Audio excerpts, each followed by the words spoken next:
देखिए आज देखेंगे हम किशोर न्याय अधिनियम का अध्याय 4। ये विधि का उल्लंघन करने वाले बालकों के संबंध में प्रक्रिया से संबंधित है। अध्याय 4 कि ऐसे बालक जो विधि की प्रक्रिया का उल्लंघन करते हैं तो उसमें क्या प्रक्रिया उनके साथ अपनाई जाएगी। ये धारा 10 से शुरू होता है। धारा 10 देखिए क्या कहता है कि विधि का उल्लंघन करने वाले बालक की गिरफ्तारी। विधि का उल्लंघन करने वाले बालक की गिरफ्तारी कैसे की जाएगी, इसका पहला क्लॉज देखिए। पहला क्लॉज क्या कहता है? पहला क्लॉज कहता है कि जैसे ही विधि का उल्लंघन करने वाले अभिकथित बालक को पुलिस द्वारा गिरफ्तार किया जाता है, तभी ऐसे बालक को विशेष पुलिस बल एकक या यूनिट कह लीजिए या अभिहित बाल कल्याण पुलिस अधिकारी के प्रभार के अधीन रखा जाएगा, जो बालक को अविलंब किंतु उस स्थान से जहां से ऐसा बालक की गिरफ्तारी हुई थी यात्रा के लिए आवश्यक समय को छोड़कर गिरफ्तारी के 24 घंटे की अवधि के भीतर बोर्ड के समक्ष पेश करेगा।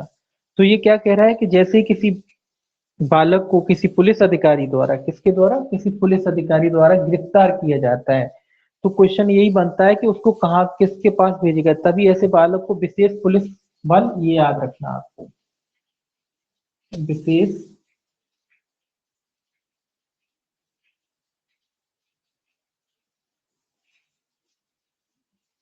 पुलिस बल एकक लिखा है, पुलिस बल एकक या यूनिट कह लीजिए एकक, और दूसरा है बाल कल्याण पुलिस अधिकारी। ये आपको याद रखने, क्वेश्चन इसी से बनता है।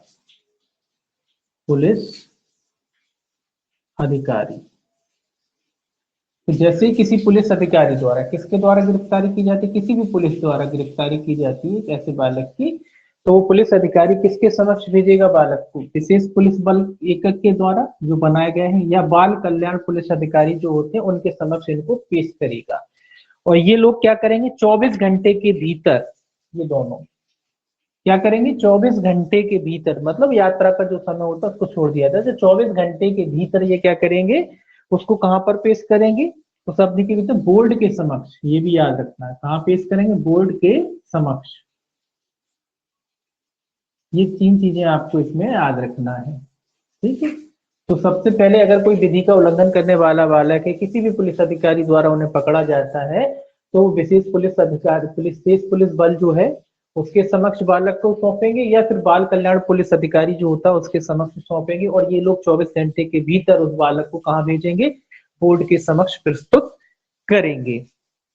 परंतु लिखा है, परंतु भी है इसमें, परंतु किसी भी दशा में विधि का उल्लंघन करने वाले अभिकथित बालक को पुलिस हवालात में नहीं रखा जाएगा या जेल में नहीं डाला जाएगा। ये परंतु कह लीजिए या अपवाद कह लीजिए। ये परंतु क्या कहता है कि जो विधि का उल्लंघन करने वाला बालक है उसको आप हवालात में नहीं रख सकते, ये भी याद रखना है। हवालात,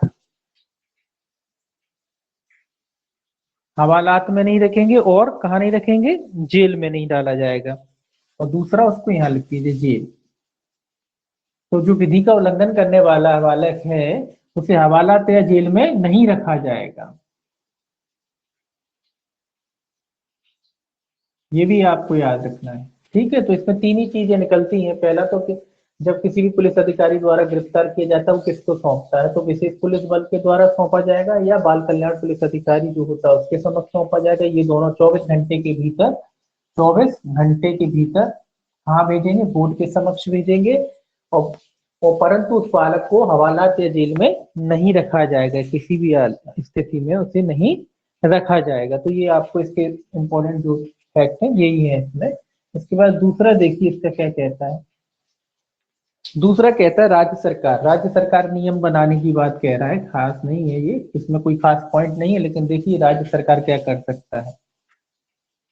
राज्य सरकार नियम बनाता है इसके संबंध में। ये कहता है पहला, उन व्यक्तियों के लिए उपबंध करने के लिए जिनके द्वारा विधि का उल्लंघन करने वाले अभिकथित किसी बालक को बोर्ड के समक्ष पेश किया जा सकेगा, उस रीति का उपबंध करने के लिए। दूसरा, उस रीति का उपबंध करने के लिए जिससे विधि का उल्लंघन करने वाले अभिकथित बालक को यथास्थिति किसी संप्रेषण गृह या सुरक्षित स्थान में भेजा में भेजा जा सकेगा, इस अधिनियम से संगत नियम बना सकेगी। तो ये नियम बनाने की बात पर इतना याद रखना, ये कुछ नहीं कह रहा है, इसमें कुछ खास नहीं है।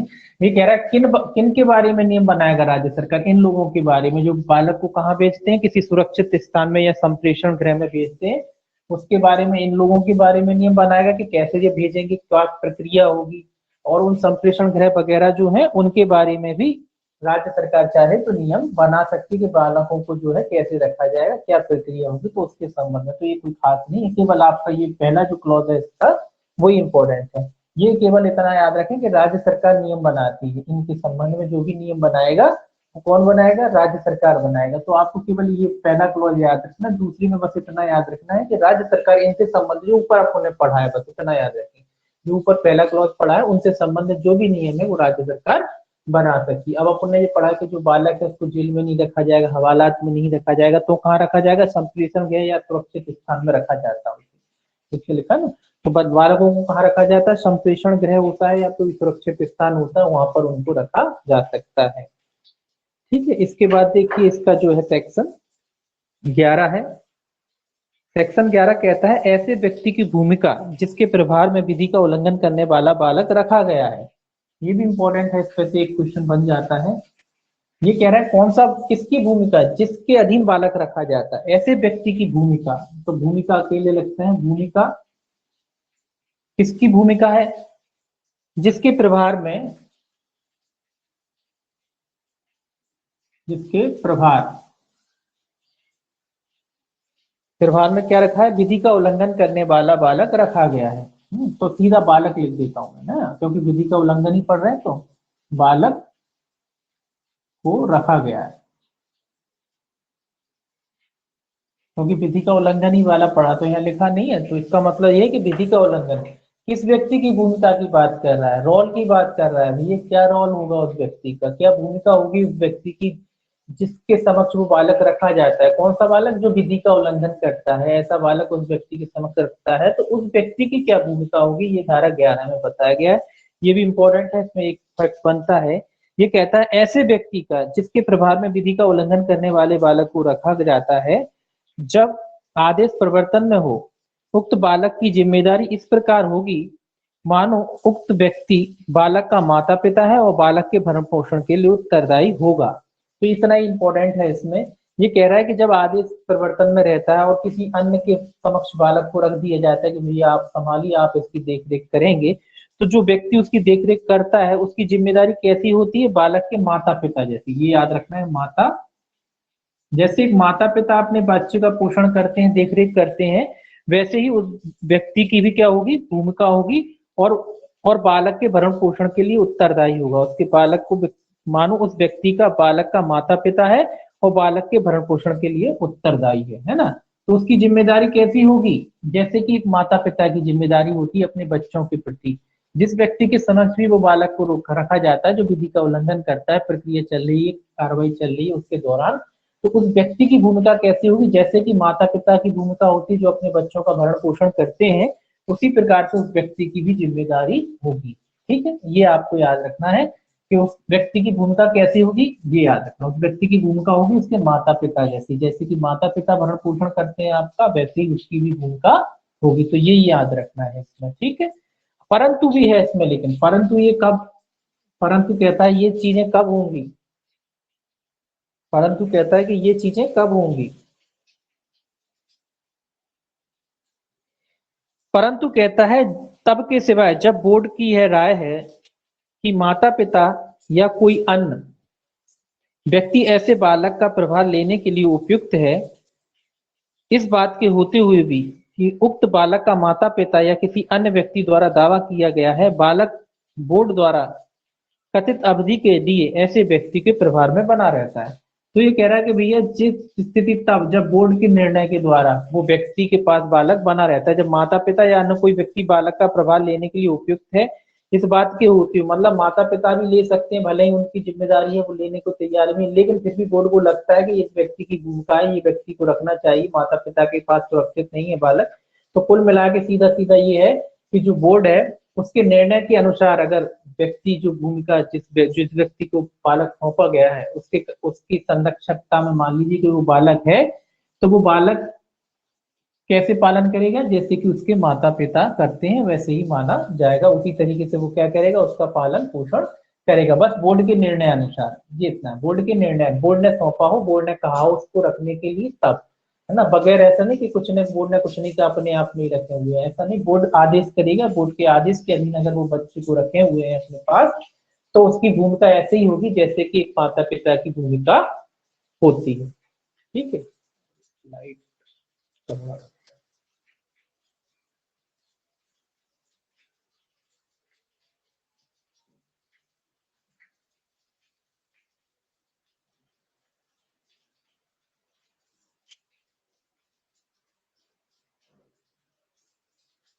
देखिए इसके बाद सेक्शन जो है आपका 12 है। सेक्शन जो है 12 है। सेक्शन 12 देखिए क्या कहता है। सेक्शन 12 कहता है ऐसे व्यक्ति की जमानत जो दृश्यमान रूप से विधि का उल्लंघन करने वाला अभिकथित बालक है। तो ये जमानत है, ये क्या है? जमानत। किसकी? बालक की जमानत के बारे में पढ़ रहे हैं ना, जो विधि का उल्लंघन करते हैं। यहाँ अपराधी ना बोल के अपन क्या बोलते हैं? विधि का उल्लंघन करने वाला बालक। तो उसकी जमानत के बारे में यहाँ प्रोविजन किया गया है कि ऐसे बालक जो है उनकी जमानत के संबंध में, तो ये सेक्शन याद रखना कि बालक की जमानत से संबंधित सेक्शन कौन सा है? 12 है। ठीक है ना। इसमें देखिए, इसमें पहला क्लॉज क्या कहता है। इसमें पहला क्लॉज कहता है कि जब कोई ऐसा व्यक्ति जो दृश्यमान रूप से बालक है और जिससे अभिकथित जमानत या जमानती अपराध किया है, जिसने अभिकथित जमानती या अजमानती अपराध किया है, पुलिस द्वारा गिरफ्तार या निरुद्ध किया जाता है या बोर्ड के समक्ष उपसंजात होता है या लाया जाता है, तब दंड प्रक्रिया संहिता 1973 या तत्समय प्रबद्ध किसी अन्य विधि में किसी बात के होते हुए भी ऐसे व्यक्ति को प्रतिभूत सहित या रहित जमानत पर छोड़ दिया जाएगा या उसे किसी परिवीक्षा अधिकारी के परिवीक्षण अधीन या किसी उपयुक्त व्यक्ति की देखरेख के अधीन रखा जाएगा। ये क्या कह रहा है कि ऐसा व्यक्ति जो देखने से ही बालक लगता है, ऐसा कोई व्यक्ति है जो देखने से ही बालक लगता है, उसने चाहे जमानती अपराध किया, दोनों ही बात कह रहा है, चाहे जमानती अपराध किया हो या फिर अजमानती किया हो, दोनों ही अवस्थाओं में, चाहे उसने जमानती अपराध किया हो चाहे अजमानती अपराध किया हो, या अगर किसी पुलिस अधिकारी द्वारा उसको पकड़ा जाता है, दोनों ही बात है, या तो पकड़ा जाता है या उसे निरुद्ध रखा जाता है या उस टाइम उपस्थित हो जाता है ना, बोर्ड के समक्ष लाया जाता है। किसके समक्ष लाया जाता है? बोर्ड के समक्ष। यहाँ बोर्ड ही काम करता है ना, तो बोर्ड के समक्ष उसको लाया जाता है। तो बोर्ड क्या करेगा? कह रहा है कि सीआरपीसी में कोई भी प्रोविजन हो उससे कोई मतलब नहीं है, उस व्यक्ति को, जो बालक है, उस पर को क्या कर दिया जाएगा? जमानत पर छोड़ दिया जाएगा। जमानत पर प्रतिभूत सहित या रहित, उस व्यक्ति को क्या करा जाएगा? जमानत पर छोड़ दिया जाएगा। ये आपको याद रखना है। उस बालक को चाहे जमानती अपराध किया चाहे अजमानती, कोई भी अपराध किया हो, अगर बोर्ड के समक्ष उपस्थित होता है या लाया जाता है या पुलिस अधिकारी द्वारा पकड़ के लाया जाता है, कोई भी हो, उससे मतलब नहीं है। उस व्यक्ति जो बालक है उसको क्या कर दिया जाएगा? उसको जमानत पर छोड़ दिया जाएगा। या फिर क्या किया जाएगा? या उसे किसी परिवीक्षा अधिकारी के पर्यवेक्षणाधीन या किसी उपयुक्त व्यक्ति की देखरेख में रखा जाएगा। या उसे कहाँ रखा जाएगा? मान लो जमानत नहीं दी तो कहाँ रखा जाएगा? परिवीक्षा, परिवीक्षा अधिकारी, परिवीक्षा अधिकारी के समक्ष रखा जा सकता है। या फिर कह रहा है परिवीक्षा अधिकारी के समक्ष रखा जाता है या किसी अन्य व्यक्ति की देखरेख में, अन्य व्यक्ति की या किसी अन्य व्यक्ति की देखरेख में उसे रखा जा सकता है। तो सीधी सीधी बात है कि उसे जमानत पे पहले तो छोड़ा जाएगा। अगर नहीं, किसी वजह से नहीं छोड़ पाते हैं या नई जमानत दी जाती, नीचे वो कारण भी है कि क्यों नहीं दी जाती, तो अगर नहीं दी जाती तो फिर परिवीक्षा अधिकारी के समक्ष छोड़ दिया जाएगा, रख दिया जाएगा, या किसी अन्य व्यक्ति की देखरेख में उस व्यक्ति को रखा जाए। क्योंकि जेल और हवालात में तो भेजेंगे नहीं, अपन ने पहले ही पढ़ा है। जब जेल हवालात में नहीं भेजेंगे तो कहाँ भेजेंगे? परिवीक्षा अधिकारी के समक्ष या किसी अन्य व्यक्ति के समक्ष क्या करा जाएगा? उन बालकों को रखा जाएगा। परंतु है, इसमें भी एक परंतु है। परंतु देखिए क्या कहता है। परंतु कहता है ऐसे व्यक्ति को तब तक इस प्रकार छोड़ा नहीं जाएगा जब तक विश्वास करने के लिए युक्तियुक्त आधार प्रतीत होते हैं कि उक्त उस व्यक्ति को छोड़े जाने से यह संभव है कि उसका संसर्ग किसी ज्ञात अपराधी से होगा, या उक्त व्यक्ति नैतिक, शारीरिक या मनोवैज्ञानिक रूप से खतरे में पड़ जाएगा, या उस व्यक्ति को छोड़े जाने से न्याय का उद्देश्य विफल हो जाएगा और बोर्ड जमानत देने से इनकार करने के कारणों को और ऐसे विनिश्चय लेने से संबंधित परिस्थितियों को अभिसूचित करेगा। तो ये वो आधार है जब उसको जमानत देने से मना कर सकता है बोर्ड। वो कौन कौन से आधार है? एक तरीके से अपवाद है, ऊपर तो लिखा है कि जमानत दे देंगे, लेकिन कुछ परिस्थितियां ऐसी जब बोर्ड को लगता है कि भैया इनको जमानत नहीं दे सकते, जब उनको क्या लगता है किसी ज्ञात अपराधी के संपर्क में आएगा। पहला तो ये कहता है ज्ञात अपराधी, उनको लगा कि भैया इनको छोड़ा तो जो कोई ज्ञात अपराधी जो उससे जाके मिलेंगे, बात करेंगे और फिर ये फिर बिगड़ जाएंगे, इस तरीके का अगर उनको बोर्ड को लगता है तो उस बालक को नहीं छोड़ेगा। कि भैया छोड़ने का उद्देश्य ही क्या है? बालक को सुधारने के लिए तो अधिनियम वैसे ही बनाया है, अब इनको छोड़ देंगे तो ये जाके फिर उस अपराधी से मिल जाएंगे, बातचीत होगी, है ना। तो इसीलिए इस तरीके का अगर उनको परिस्थिति लिखती है तो अभी नहीं छोड़ा जाएगा। दूसरा, उनको लगता है कि अगर नैतिक या शारीरिक भी है, अक्षमता में पड़ जाएगा बालक है, या मनोवैज्ञानिक रूप से, तीनों है, मनोवैज्ञानिक भी है,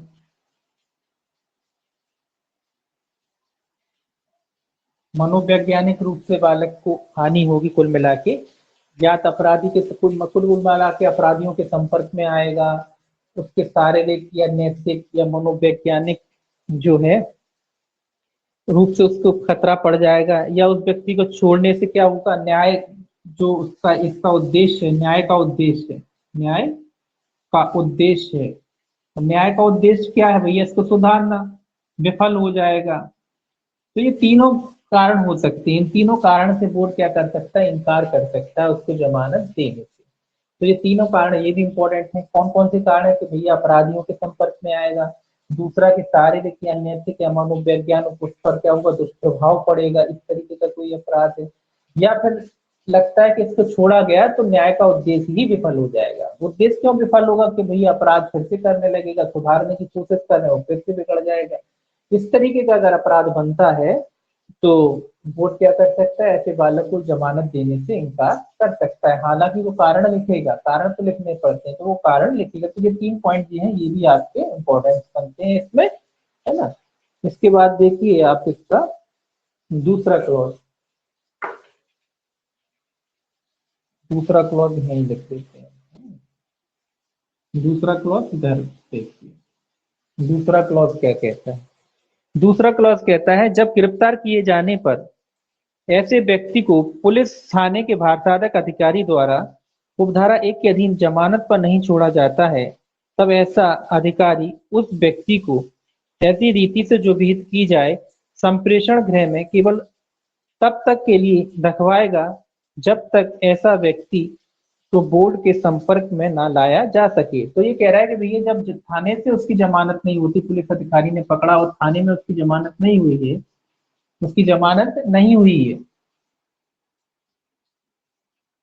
नहीं हुई है, तो उस बालक को वो पुलिस अधिकारी कहाँ पे रखवाएगा? बस इतना सा याद रखना है आपको, उस बालक को कहाँ रखवाया जाएगा? संप्रेषण गृह में, ये याद रखना है।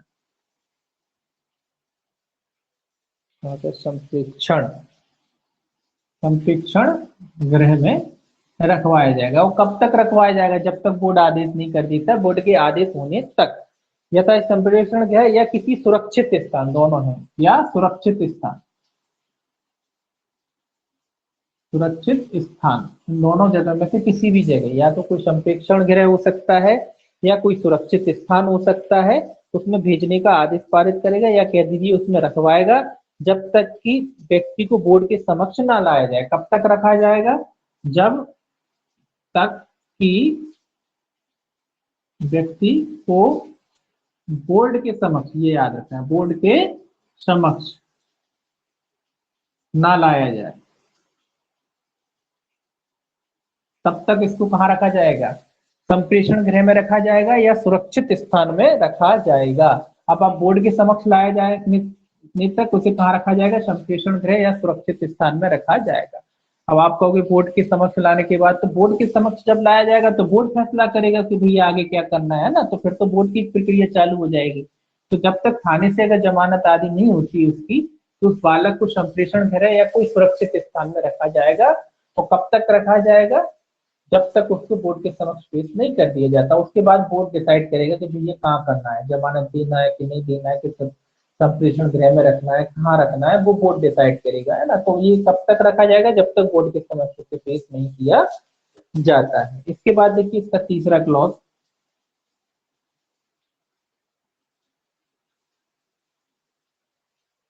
तीसरा क्लॉज कहता है जब ऐसा व्यक्ति बोर्ड के द्वारा उपधारा 1 के अधीन जमानत पर नहीं छोड़ा जाता है, तब ऐसे व्यक्ति के बारे में जांच के लंबित रहने के दौरान ऐसी कार्रवाइयों के लिए जो आदेश में विनिर्दिष्ट की जाए उसे यथास्थी संप्रेषण गृह या किसी सुरक्षित स्थान में भेजने के लिए आदेश करेगा। सिंपल सी यही बात इधर आ गई। क्या कह रहा है कि भैया जब बोर्ड ने अभी उसको जमानत नहीं दी, बोर्ड ने क्या नहीं दी? जमानत नहीं देता है बोर्ड अगर, तो वो व्यक्ति जो बालक है उसको कहाँ रखा जाएगा? तो जब तक जमानत नहीं देता और जब तक प्रक्रिया चल रही, कार्रवाई चल रही है ना, जमानत नहीं हुई लेकिन कार्रवाई तो चलेगी ना, तो कार्रवाई चल रही है और जमानत नहीं हुई है, तो ऐसे बालक को भी कहाँ रखा जाएगा? यही सेम ऊपर है, इसीलिए रिपीट नहीं करने की जरूरत है। क्या कह रहा है?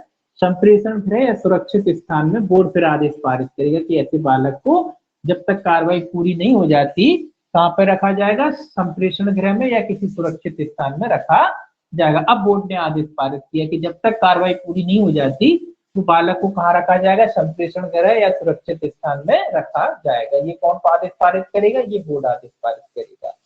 इसका चौथा देखिए, चौथा कहता है विधि का उल्लंघन करने वाले कोई बालक जमानत के आदेश के 7 दिन के भीतर जमानत की शर्तों को पूरा करने में असमर्थ होता है, तो ऐसे बालक को जमानत की शर्तों के उपांतरण के लिए बोर्ड के समक्ष पेश किया जाएगा। ये कह रहा है कि भैया 7 दिन हो गए हैं, अब कितने दिन ये याद रखना है? 7 दिन। 7 दिन हो गए हैं भैया, और 7 दिन तक वो बालक जो है जमानत की जो शर्तें हैं उनको पूरा नहीं कर पाया। जमानत होती है तो उसमें शर्तें होती ना, तो अब वो बालक है जमानत की शर्तों को पूरा नहीं कर पाया, तो वो 7 दिन की, तो वो बालक को ये कह रहा है कि भैया कहाँ भेजा जाएगा? फिर बालक को भेजा जाएगा बोर्ड के समक्ष, बोर्ड के समक्ष भेजा जाएगा। अगर 7 दिन तक वो शर्तों को, जमानत की जो शर्तें हैं उनको पूरा नहीं कर पाता बालक, तो बालक को कहाँ भेजा जाएगा? बालक को भेजा जाएगा बोर्ड के समक्ष। और बोर्ड के समक्ष किस लिए भेजा जाएगा? शर्तों को परिवर्तन करने के लिए, उसमें उपांतरण करने के लिए। उपांतरण मतलब परिवर्तन, कि भाई साहब बोर्ड से रिक्वेस्ट की जाएगी कि जिस शर्तों का पालन नहीं कर पाया, तो उसको क्या किया जाए? उसमें उपांतरण किया जाए, उसमें फेरफार किया जाए ताकि उसकी जमानत हो जाए। तो बोर्ड के समक्ष भेजा जाएगा। उपांतरण या परिवर्तन, परिवर्तन याद रख ली, कोई बात नहीं, एक ही बात है। तो परिवर्तन करने के लिए, काय की परिवर्तन करने के लिए? जमानत की जो शर्तें हैं उनमें परिवर्तन करने के लिए वो बालक को फिर 7 दिन के बाद कहाँ पे, 7 दिन के भीतर कहाँ पे, 7 दिन के बाद कहाँ भेजा जाएगा? बोर्ड के समक्ष भेजा जाएगा। तो यहाँ याद रखें बोर्ड का बहुत रोल है। तो बोर्ड के समक्ष कहाँ क्या भेजा जाएगा? बालक को भेजा जाएगा। कब भेजा जाएगा? जब वो 7 दिन तक जमानत की शर्तों को पूरा नहीं कर पाता है, तो बालक को कहाँ भेजा? बोर्ड फिर निर्णय लेगा कि भैया जमानत, अब आप कहोगे बोर्ड क्या करेगा? बोर्ड निर्णय लेगा कि जमानत की शर्तें हटाते हैं भैया, इसको जमानत दे देते हैं, नहीं देना है तो नहीं देगा, जैसा बोर्ड समझेगा वैसा। तो बोर्ड को लगता है कि भाई जमानत की शर्तें पूरा नहीं कर पा रहा है, बगैर शर्तों के ही जमानत दे देगा, जैसा समझे, है ना। तो वो अलग स्थिति है, वो बोर्ड डिसाइड करेगा कि क्या करना है। तो ये बोर्ड के समक्ष भेजा जाएगा और बोर्ड क्या करेगा? बोर्ड फिर जो है किस लिए भेजा जाएगा? परिवर्तन, उपांतरण करने के लिए। परिवर्तन या उपांतरण, काय का उपांतरण? शर्तों का उपांतरण आदि करने के लिए भेजा जाएगा। ठीक है, इसको थोड़ा मिटा लें।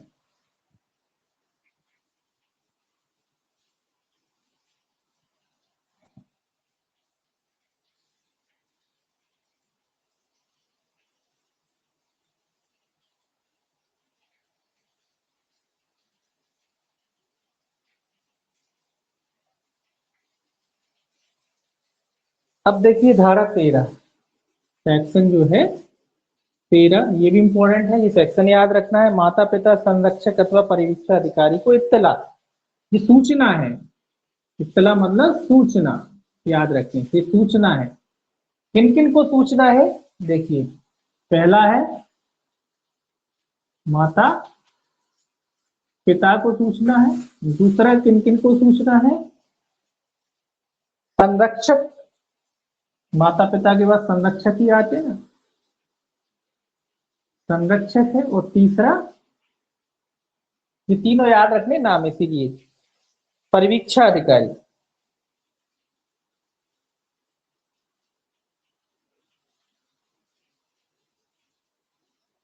तो ये नाम याद रखने कि भैया धारा 13 में किन किन को सूचना दी जाती है। क्वेश्चन आता है कि भाई किन किन को सूचना दी जाएगी। सूचना कितने में? 13 में है। किन किन को सूचना दी जाएगी? माता पिता, संरक्षक और परिवीक्षा अधिकारी। ये तीनों याद रखना है आपको, है ना। इत्तला या सूचना एक ही बात होती है। तो जो सूचना है, इत्तला है, जानकारी है। सूचना, इत्तला, जानकारी, कुछ भी कह लो आप। तो ये सूचना है, जानकारी है, इत्तला है। ये पहला कहता है, इसका क्लॉज देखिए, कहता है कि जहां विधि का उल्लंघन करने वाले अभिकथित किसी बालक को गिरफ्तार किया जाता है, वहां उस पुलिस थाने या विशेष किशोर पुलिस यूनिट या बालक कल्याण पुलिस अधिकारी के रूप में पदोन्नत अधिकारी जिसके पास ऐसा बालक लाया जाता है, बालक की गिरफ्तारी के पश्चात यथाशीघ्र, ये तो आप जानते हैं, तो इसमें लिखने की जरूरत नहीं कि किसी भी पुलिस अधिकारी द्वारा गिरफ्तार किया गया हो, या पुलिस थाने के किसी पुलिस अधिकारी द्वारा गिरफ्तार किया गया हो, या किसी विशेष किशोर पुलिस यूनिट है, या कोई बाल कल्याण पुलिस अधिकारी है ना, उसके पास अगर बालक को लाया जाता है, वो यथाशीघ्र मतलब शीघ्रता के साथ क्या करेगा? पहला, ऐसे बालक के माता पिता या संरक्षक को यदि उसका पता चलता है, इत्तला देगा और उन्हें निर्देश देगा कि वह उस बोर्ड के समक्ष उपस्थित हो जिसके समक्ष बालक को पेश किया गया है। तो ये क्या करेगा? सूचना देगा। किसको? माता पिता है, जो पता अगर उनको लग जाता है कि भैया इनके माता पिता वगैरह कौन है, संरक्षक वगैरह कौन है, तो उनको सूचना देगा कि भैया आप क्या है, बोर्ड के समक्ष, किसके समक्ष? बोर्ड के समक्ष उपस्थित हो। उनके माता पिता से कहेगा कि आपको कहाँ उपस्थित होना है, जो भी समय अवधि होगी वो समय अवधि के भीतर जो माता पिता है, संरक्षक वगैरह है, उनसे वो कहेगा कि आप कहाँ उपस्थित होंगे? आप बोर्ड के समक्ष उपस्थित होंगे, अपने बालक को उपस्थित हो और जिसके समक्ष बालक को पेश किया जाए। कहाँ पे? कौन सी बोर्ड? जहाँ बालक को पेश किया जाता है उसी बोर्ड के समक्ष। उसके माता पिता से भी कहेगा कि आप भी फलानी फलानी तारीख को बोर्ड के समक्ष उपस्थित हो। अगर पता पड़ जाता है कि इसके माता पिता या संरक्षक कौन है, तब ये स्थिति तब। दूसरा कहता है इसमें, परिवीक्षा अधिकारी को यदि कोई परिवीक्षा अधिकारी उपलब्ध नहीं है तो बाल कल्याण अधिकारी को 2 सप्ताह के भीतर एक सामाजिक अन्वेषण रिपोर्ट जिसमें बालक के पूर्वतन और कौटुंबिक पृष्ठभूमि के बारे में तथा अन्य ऐसे तात्विक परिस्थितियों के बारे में जानकारी अंतर्विष्ट होगी जिसके बारे में यह संभव है कि वे जांच करने में बोर्ड के लिए सहायक होगी, तैयार करने और बोर्ड को प्रस्तुत करने के लिए इत्तला देना। तो ये किसको इत्तला देगा? परिवीक्षा अधिकारी को। यहाँ ध्यान रखने वाली बात है, जो दूसरा इसका क्लॉज है, ये तो सिंपल है, पहला तो है ना। दूसरा रखना है परिवीक्षा अधिकारी को। परिवीक्षा अधिकारी को जानकारी दी जाएगी, या परिवीक्षा अधिकारी उपलब्ध नहीं है तो इसमें लिखा है परिवीक्षा अधिकारी उपलब्ध नहीं तो बाल कल्याण अधिकारी। अगर परिवीक्षा अधिकारी नहीं है तो कौन को दी जाएगी? बाल कल्याण अधिकारी को। ये एक मान लीजिए कि साहब ये अब्सेंट है तो फिर उनकी जगह ये, तो इनके लिए दी जाएगी सूचना कि भैया जी किस बात की रिपोर्ट तैयार करेंगे? बालक के पूर्व व्रत और कौटुंबिक पृष्ठभूमि की। तो पृष्ठभूमि याद रख लीजिए बस, पृष्ठभूमि। पृष्ठभूमि मतलब भैया कैसे रहता था, क्या था बालक के आगे का जो पहले जो चरित्र था ना, कैसा था, किन लोगों से मिलता था, कहाँ रहता था, क्या करता था, उसके बारे में एक रिपोर्ट, सामाजिक रिपोर्ट, अन्वेषण रिपोर्ट अपन ने पढ़ा था ना पहले, वो उसकी बात कह रहा है कि उस तरीके की जो रिपोर्ट है पृष्ठभूमि के बारे में तथा ऐसी तात्विक परिस्थितियों की जानकारी के बारे में यह संभव है कि जांच में रिपोर्ट तैयार करने के लिए प्रस्तुत करें। कितने सप्ताह के भीतर, ये भी याद रखना है, 2 सप्ताह। एक मिनट, कितना लिखा है? 2 सप्ताह, सप्ताह के भीतर। एक मिनट,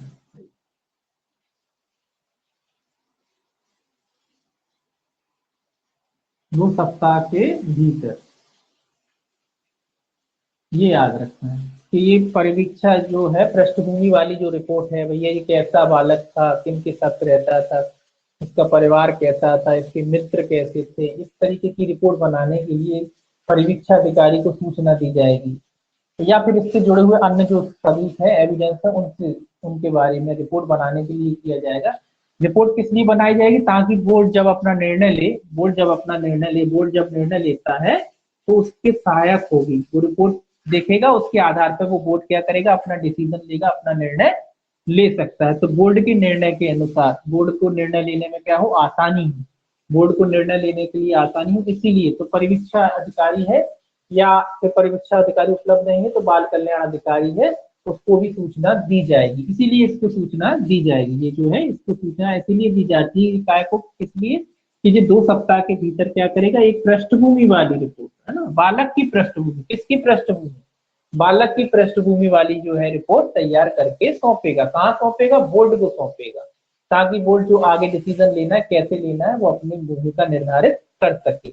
इसके लिए ये इतना ही याद करना है, इसमें सेक्शन याद करना और बस ये वाला बात जो है वो याद रखना, 2 चीजें याद रखना, ये याद रखना है पहला। तो दूसरा ये वाली बात याद रखना है, परिवीक्षा अधिकारी और या बाल कल्याण पुलिस अधिकारी, बाल कल्याण जो अधिकारी है उसके द्वारा कितने 2 सप्ताह के भीतर रिपोर्ट तैयार की जाएगी, कहाँ भेजी जाएगी, बोर्ड को भेजी जाएगी। बस इतनी बातें याद रखना है इसमें।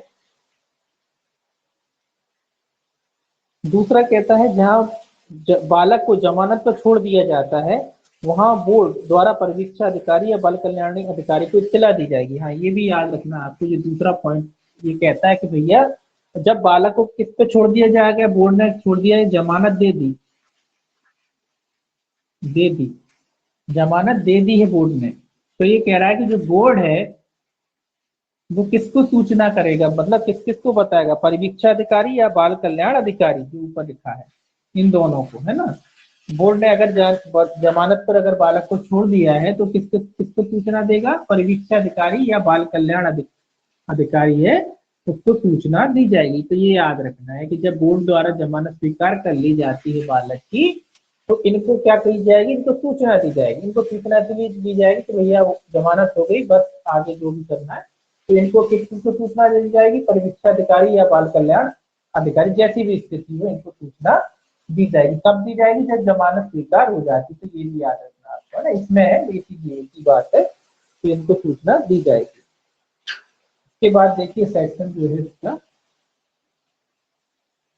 14 है। सेक्शन 14 देखिए क्या कहता है, विधि का उल्लंघन करने वाले बालक के बारे में बोर्ड द्वारा जांच। तो ये बोर्ड द्वारा जांच है, ये याद रखना है, सेक्शन बोर्ड द्वारा जांच।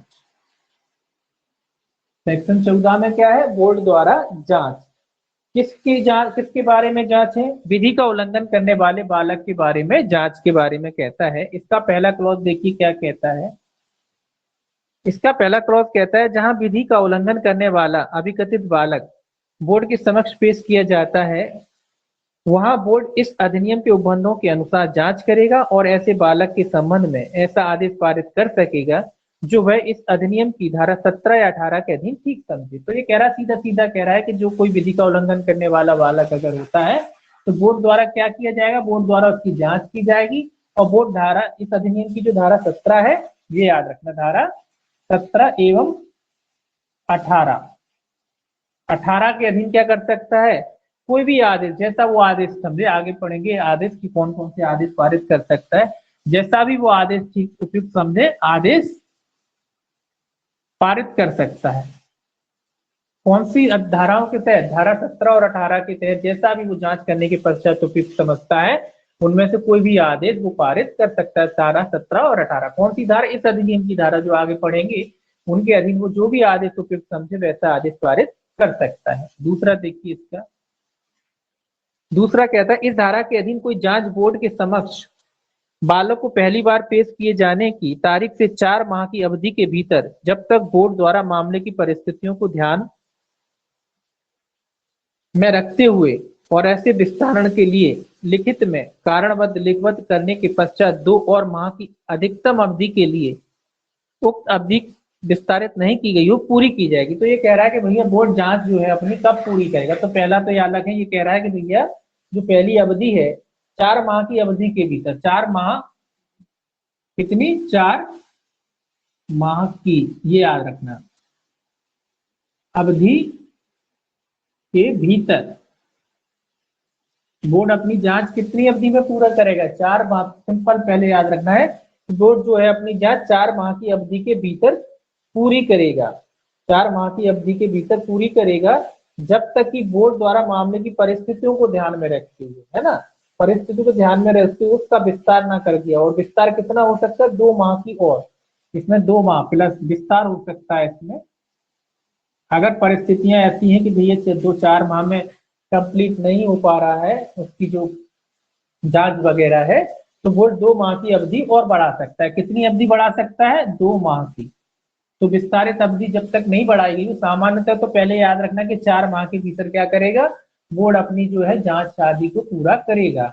अगर उसको उपयुक्त कारण लगते हैं तो वो 2 माह की अवधि और बढ़ा सकता है। तो ये याद रखना है, कितनी अवधि बढ़ा सकता है, 2 माह की अवधि को और बढ़ा सकता है। तो ये याद रखना है, बोर्ड कितने माह के भीतर जांच पूरी करेगा, 4 माह के भीतर जांच पूरी करेगा। और अवधि कितनी बढ़ाई जा सकती है, उपयुक्त अगर कारण है तो 2 माह की अवधि और बढ़ाई जा सकती है। इसमें देखिए तीसरा क्या कहता है। तीसरा कहता है, बोर्ड द्वारा धारा 15 के अधीन जघन्य अपराधों की दशा में प्रारंभिक निर्धारण बोर्ड के समक्ष बालक को पहली बार पेश किए जाने की तारीख से 3 माह की अवधि के भीतर पूरा किया जाएगा। ये कह रहा है धारा 15 के अधीन जघन्य अपराध, कौन से अपराध है, जघन्य अपराध। तो धारा 15 के अधीन कैसे अपराध है, जघन्य, जघन्य अपराध।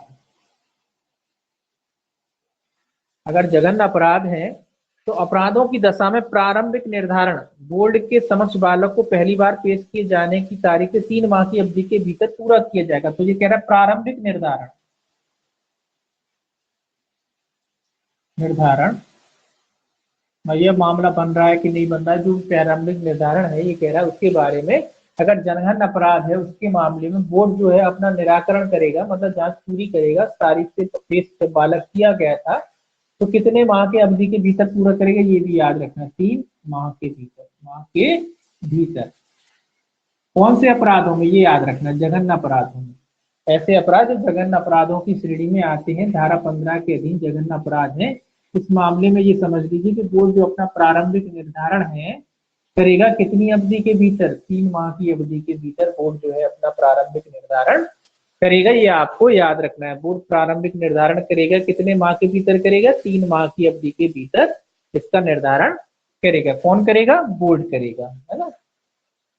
कौन से अपराधों में, जघन्य अपराधों में। तो ये डेटा जो आ रही है वो थोड़ा सा आपको याद रखना है कि जघन्य अपराध है तो उस मामले में प्रारंभिक निर्धारण, क्वेश्चन ऐसे ही आएगा कि प्रारंभिक निर्धारण जघन्य अपराधों की श्रेणी में बालक है तो बोर्ड कितने दिनों में करेगा। तो ये याद रखना, 3 माह के भीतर क्या करेगा, बोर्ड इसका निर्धारण करेगा। चौथा देखिए इसमें क्या कहता है।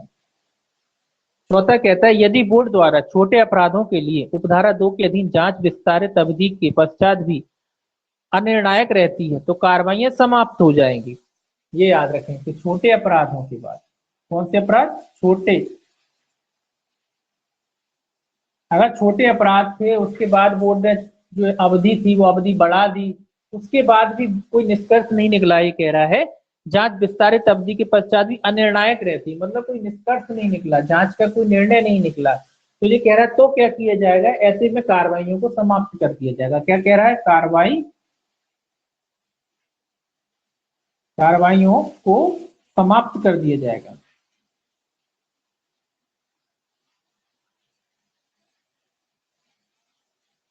याद रखना है आपको कि कार्रवाई को समाप्त कर दिया जाएगा, लेकिन छोटे मामलों में।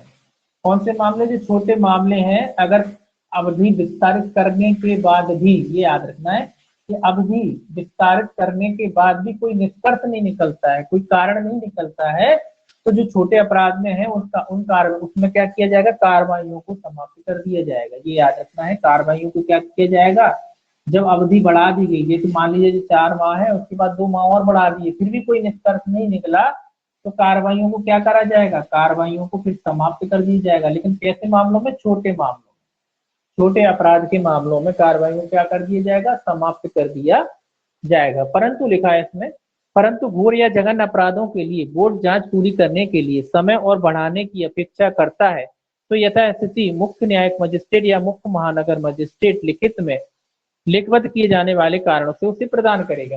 ये कह रहा है कि छोटे अपराधों को छोड़ के, दो तरीके के अपराध बचते हैं ना, छोटे अपराधों को छोड़कर कैसे अपराध है, घोर अपराध है और जघन्य अपराध है ना। कैसे अपराध है, घोर और जघन्य, इस तरीके के अपराध हैं, घोर और जघन्य अपराध है। और ये चाहते हैं कि भाई समय अवधि को बढ़ाया जाए। तो फिर कौन बढ़ाएगा, है ना, पहले बढ़ा लिया उसके बाद फिर लगता है कि भैया समय अवधि को बढ़ाना चाहिए, तो कौन बढ़ाएगा, ये आपको याद रखना है। मुख्य न्यायिक मजिस्ट्रेट या मुख्य महानगर मजिस्ट्रेट के लिखित लिखवत कारण से कौन बढ़ा सकता है, मुख्य न्यायिक मजिस्ट्रेट, ये इंपॉर्टेंट है बस। मुख्य न्यायिक मजिस्ट्रेट, महानगर होगा तो मुख्य महानगर मजिस्ट्रेट कहलाएगा, है ना, मुख्य महानगर, मुख्य न्यायिक महानगर मजिस्ट्रेट आएगा।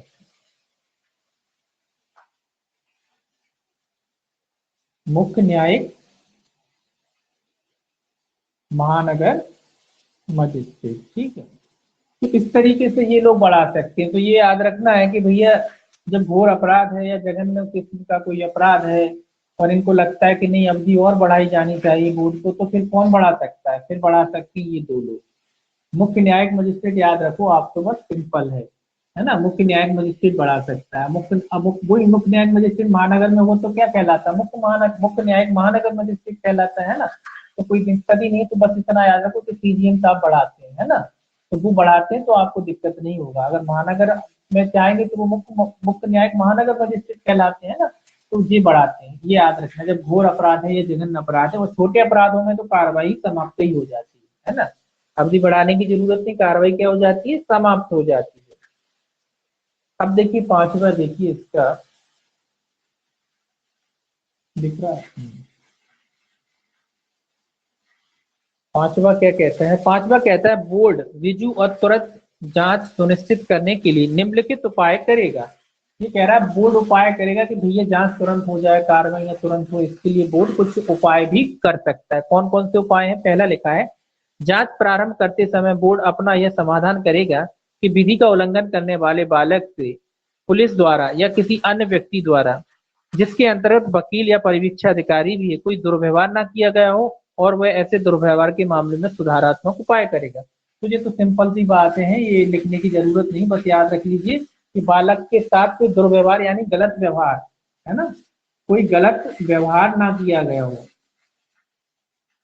चाहे वो पुलिस वाले हों, चाहे वकील हों, चाहे परिवीक्षा अधिकारी, कोई भी व्यक्ति हो जो कार्रवाई के दौरान उनके समक्ष आते हैं, बालक जिनके समक्ष आता है, तो उन लोगों ने उस बालक के साथ कोई गलत व्यवहार ना किया हो, अगर किया है तो उसको रोकने के उपाय करेगा वो।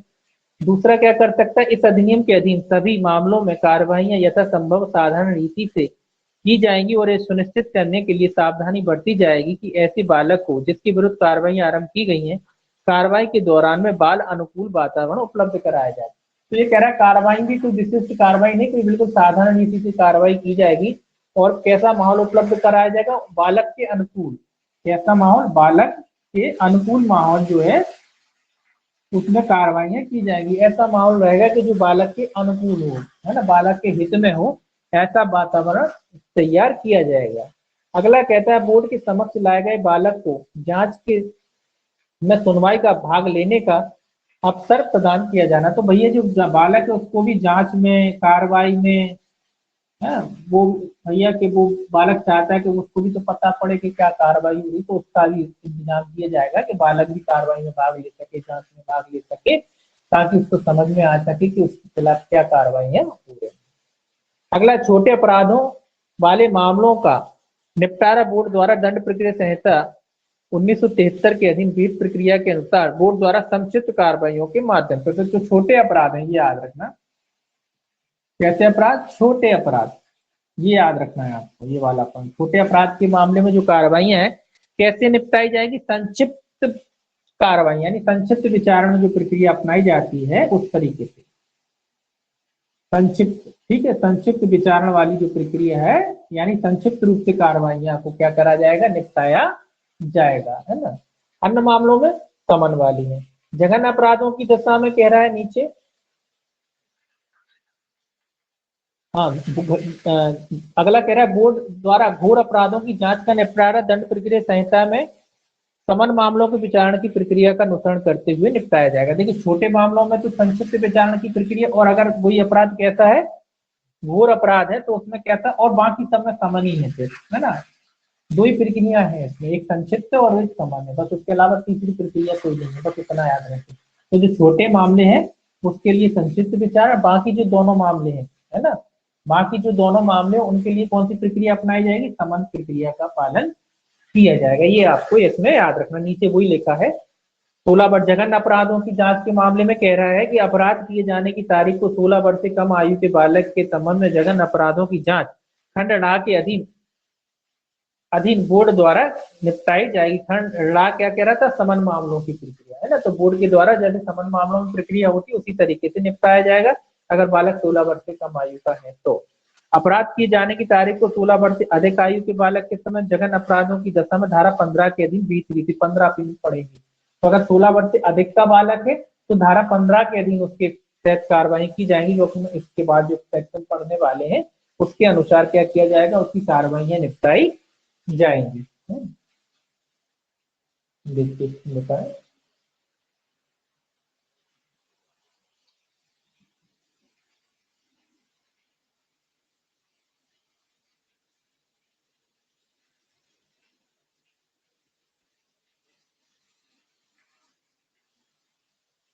अब देखिए धारा जो है 15, सेक्शन क्या है, 15। 15 है बोर्ड द्वारा जघन्य अपराधों में प्रारंभिक निर्धारण। ये सेक्शन याद रखना है आपने, आपको कौन से अपराध है, जघन्य।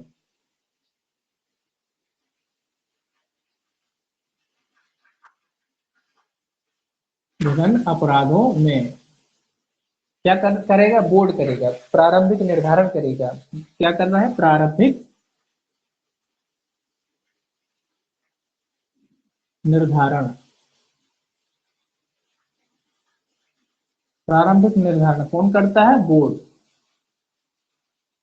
किसके, बोर्ड ही करता है यहाँ सारी कार्रवाई, तो कंफ्यूजन की जरूरत ही नहीं है।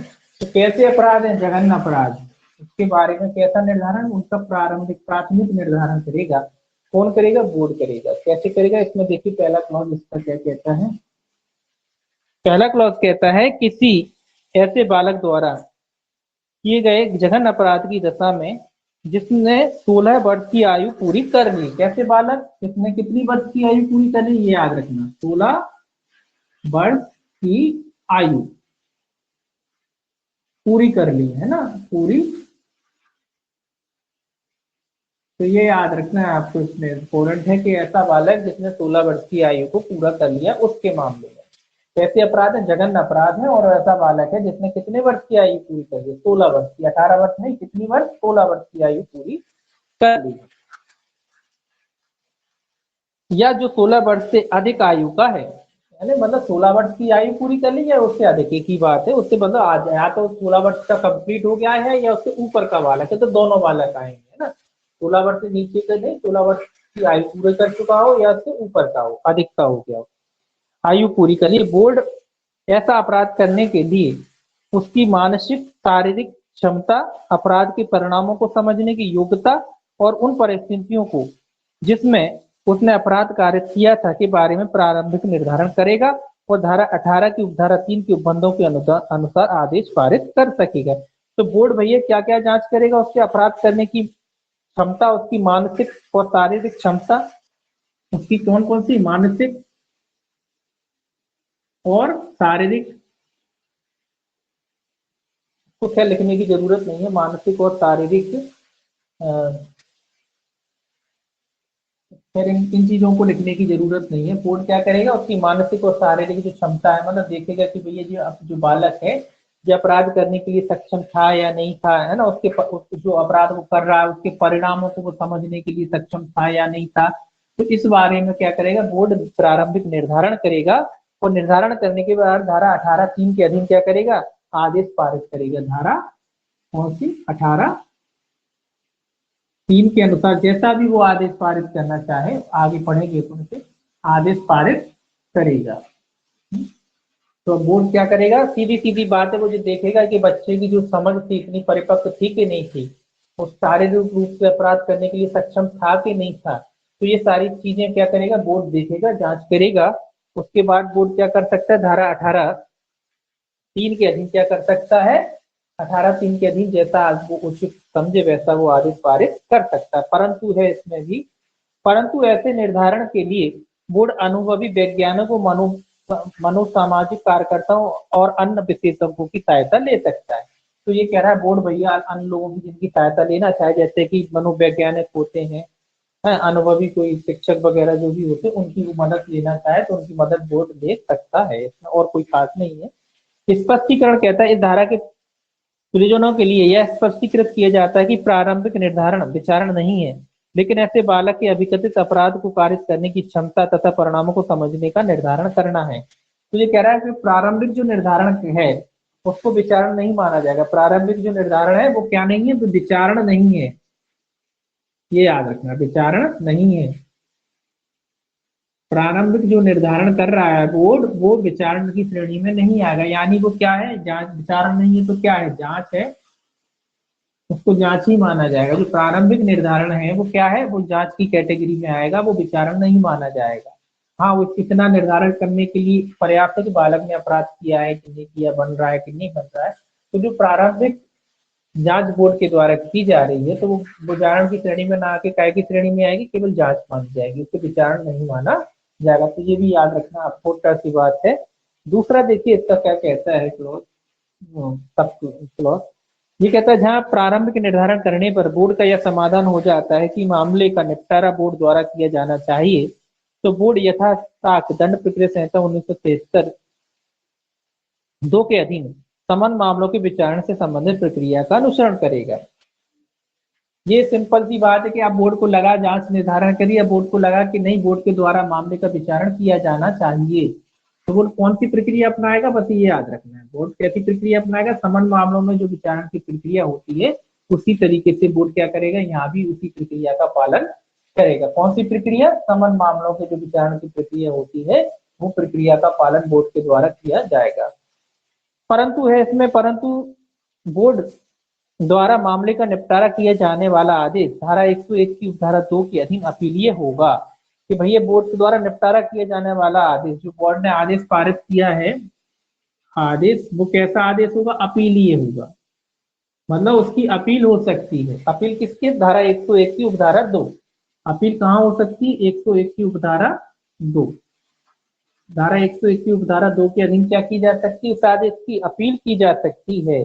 मतलब जो भी व्यक्ति जिसको लगता है कि भैया ये आदेश सही पारित नहीं किया गया, तो वो धारा 101 जो निर्धारण किया गया था, तो धारा 101 की उपधारा 2 के अधीन क्या कर सकता है, अपील कर सकता है। कौन से आदेश की, जो बोर्ड ने निर्धारण करा था, प्रारंभिक निर्धारण करा था, उसकी भी अपील की जा सकती है। इसमें एक और परंतु है, यह और की इस धारा के अधीन निर्धारण धारा 14 के अधीन विनिर्दिष्ट अवधि के भीतर पूरा किया जाएगा। तो ये कह रहा है कि निर्धारण जो धारा 14 में जो अवधि दी गई थी उस अवधि के भीतर पूरा किया जाएगा। धारा 14 में जो अवधि बताई गई है, निर्धारण कितनी अवधि के भीतर, उसी अवधियों के भीतर पूरा किया जाएगा। जो पुण्य पढ़ा था 4 माह, तो उन्हीं अवधियों के भीतर क्या किया जाएगा, वो निर्धारण पूरा किया जाएगा। इसके बाद देखिए सेक्शन जो है 16, सेक्शन 16 है। ये सेक्शन 16 भी आपको याद रखना है, जांच के लंबित होने पर पुनर्विलोकन, बस इतना याद रखना है। ये सेक्शन 16 कैसे है, पुनर्विलोकन से संबंधित है। पुनर्विलोकन से संबंधित है, पुनर्विलोकन से संबंधित, जांच के लंबित होने का पुनर्विलोकन। काय का पुनर्विलोकन, जांच के लंबित होने का, क्योंकि ये जांच लंबित है उसका पुनर्विलोकन। तो बस इतना याद रखिए कि पुनर्विलोकन से संबंधित धारा कौन सी है, धारा 16। इसमें अभी पहला क्लॉज है, 3 क्लॉज है इसमें। पहला क्लॉज देखिए जी क्या कहता है, पहला क्लॉज कहता है मुख्य न्यायिक मजिस्ट्रेट या मुख्य महानगर मजिस्ट्रेट प्रत्येक 3 माह की, अब 3 माह के में एक बार बोर्ड के समक्ष लंबित मामलों का पुनर्विलोकन करेगा और बोर्ड को अपनी बैठकों की आवृत्ति बढ़ाने का निर्देश देगा या अतिरिक्त बोर्डों का गठन करने की सिफारिश करेगा। तो ये कह रहा है कि भैया जो पुनर्वलोकन होगा प्रत्येक माह में कितने बार होगा, पहले याद रखें कितने बार होगा, प्रत्येक माह में, इसमें लिखा है ना, कहा गया, हाँ, मुख्य न्यायिक मजिस्ट्रेट प्रत्येक प्रत्येक 3 माह में, सॉरी प्रत्येक माह में नहीं, प्रत्येक 3 माह में है, प्रत्येक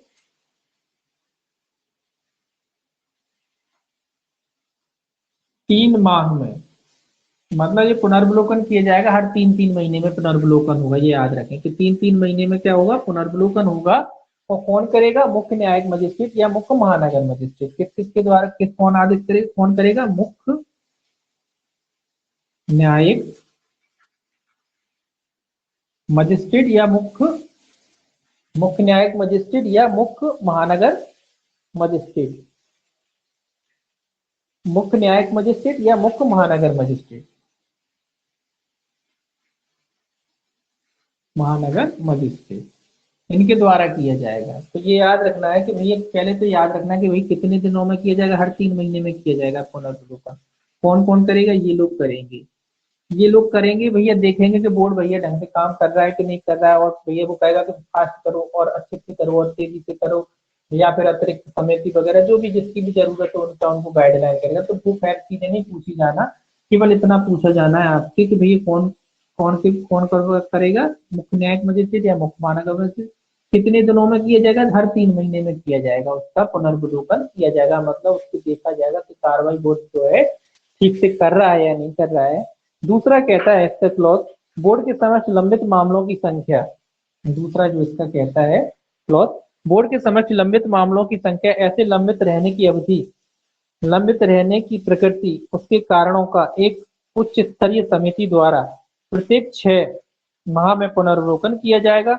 जो राज्य विधिक सेवा प्राधिकरण के कार्यपालक अध्यक्ष, जो उसको चेयरपर्सन होगा, गृह सचिव राज्य के गृह सचिव राज्य में इस अधिनियम के कार्यान्वयन के लिए जिम्मेदार सचिव और अध्यक्ष द्वारा नाम निर्दिष्ट स्वैच्छिक या गैर सरकारी संगठनों के एक प्रतिनिधि से मिलकर गठित होगा।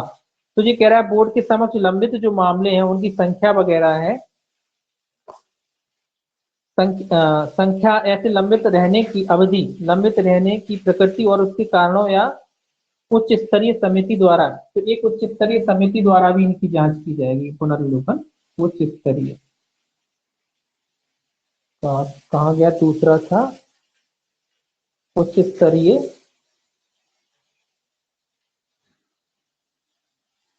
समिति, उच्च स्तरीय कहा गया, समिति, समिति, उच्च स्तरीय समिति भी द्वारा भी क्या की जाएगी, उच्च स्तरीय समिति द्वारा क्या की जाएगी, इसकी जांच की जाएगी, उच्च स्तरीय समिति द्वारा भी क्या की जाएगी, इसकी जांच की जाएगी प्रत्येक 6 माह में। जो उच्च स्तरीय समिति जो है, उच्च स्तरीय जो समिति है, प्रत्येक से लिखना है, प्रत्येक 6 माह, ये याद रखना है कि जो इसके अलावा एक उच्च स्तरीय समिति द्वारा भी इसकी जांच की जाएगी। किन की जांच की जाएगी, जो मामले लंबित वगैरह हैं उनके बारे में जांच की जाएगी, एक उच्च स्तरीय समिति द्वारा जांच की जाएगी। और जो उच्च स्तरीय समिति का इसमें लिखा है 6 माह की भीतर, 6 माह की पुनर्वलोकन किया जाएगा। और जो राज्य विधिक सेवा प्राधिकरण के कार्यपालक अध्यक्ष, जो उसका चेयरपर्सन होगा, क्या हो गया, 6 माह की पुनर्वलोकन किया जाएगा। जो राज्य विधिक सेवा प्राधिकरण का कार्यपालक अध्यक्ष होगा, जो उसका चेयरपर्सन होगा, तो इसका जो कार्यपालक अध्यक्ष होगा वो कौन होगा, राज्य विधिक सेवा प्राधिकरण का कार्यपालक अध्यक्ष, ये याद रखना है, राज्य विधिक सेवा प्राधिकरण, सेवा प्राधिकरण का अध्यक्ष या अध्यक्ष होगा,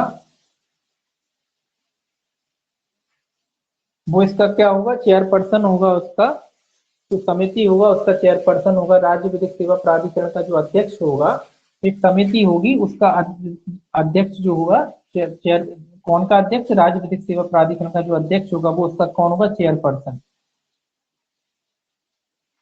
वो उसका चेयरपर्सन जो होगा कौन होगा, राज्य विधिक सेवा प्राधिकरण का जो अध्यक्ष होगा वो होगा। इसके अलावा इसमें कई लोगों से और से मिलकर के बनेगी, जैसे कि गृह विभाग का जो सचिव है, राज्य में इस निमित्त अधिनियम के कार्यान्वयन के लिए जिम्मेदार सचिव अध्यक्ष द्वारा नाम निर्दिष्ट स्वैच्छिक के गैर सरकारी संगठनों से मिलकर के बनेगी। तो इसमें कौन कौन होगा? सचिव होगा, गृह विभाग का जो सचिव है, गृह विभाग का जो सचिव है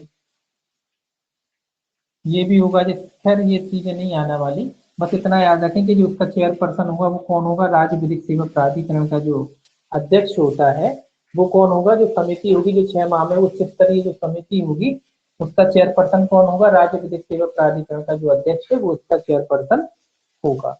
बस इतना ही याद रखिए, इसमें कोई खास नहीं है।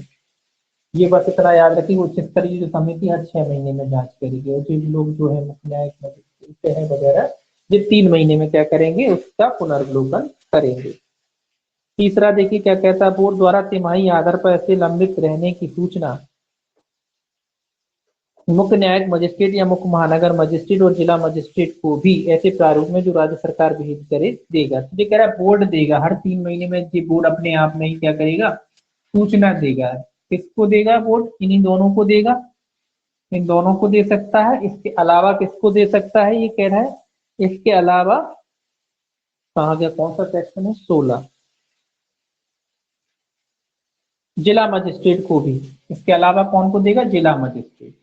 जिला मजिस्ट्रेट जैसा राज्य सरकार आदेश करे वैसा वो कर सकता है। तो किन किन को सूचना देगा? मुख्य न्यायिक मजिस्ट्रेट या मुख्य महानगर मजिस्ट्रेट को दे सकता है, और जिला मजिस्ट्रेट। इन तीनों को क्या करेगा? वो सूचना देगा, हर 3 महीने में सूचना देगा कि भैया कितने मामले लंबित हैं, कौन सी कार्रवाई हो गई है, कौन सी कार्रवाई पेंडिंग पड़ी है। तो उसके बारे में क्या किया जाएगा? इनको सूचना दी जाएगी। किन किन को सूचना देगा? मुख्य न्यायिक मजिस्ट्रेट को, मुख्य महानगर मजिस्ट्रेट को, या फिर जिला मजिस्ट्रेट को। जैसी भी स्थिति, इन तीनों को क्या करेगा? बोर्ड के द्वारा जांच सूचना दी जाएगी कि कितने मामले इनके पास क्या है? पेंडिंग पड़े हुए, निलंबित पड़े हुए हैं, तो उसकी सूचना इनको दी जाएगी। अब आज इतना ही रहने दीजिए 16 तक, बाकी 17 जो है अपन कल देखेंगे। 17 वाला जो है